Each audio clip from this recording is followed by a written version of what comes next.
জনে জনে একই প্রেম তুই কত শুধু গানের মঞ্চ নয়, অভিনয় জগতেও দর্শকের ভালোবাসায় সিক্ত হয়েছেন গায়ক প্রীতম হাসান। অন্যদিকে গায়িকা জেফার রহমানও গানের পাশাপাশি অভিনয়েও সক্রিয় রয়েছেন। প্রথমবারের মতো তাদের দুজনকে একসাথে অভিনয় করতে দেখা যাবে। জি, ঠিকই শুনেছেন, ভালোবাসা আর মায়ায় জড়ানো এক গল্প নিয়ে নির্মিত হতে যাচ্ছে নির্মাতা শিহাব শাহীনের ওয়েব ফিল্ম তুমি আমি শুধু। শিহাব শাহীন গণমাধ্যমকে বলেন, এই ওয়েব ফিল্মটি 2 বছর আগে চূড়ান্ত করা হয়, তখন জেফার অভিনয় আসেনি। চিন্তা ছিল এই প্রজেক্টের মাধ্যমেই তাকে লঞ্চ করার, অন্য প্রজেক্টের কারণে এটা পিছিয়ে গেল।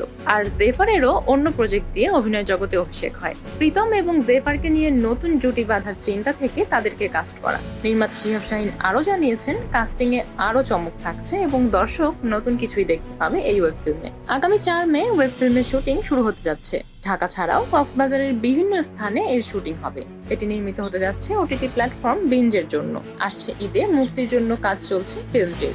প্রীতমকে সর্বশেষ দেখা গেছে ঘুমপুরি ওয়েব ফিল্মে এবং জেফার সবশেষ অভিনয় করেছেন শিহাব শাহীনের অ্যালেন স্বপন সিজন 2-তে। এবার ঈদ উল ফিতরে মুক্তিপ্রাপ্ত দাগি সিনেমার মধ্যে দিয়ে দেশ ও দেশের বাইরে দর্শকদের প্রশংসায় ভাসছেন পরিচালক শিহাব শাহীন।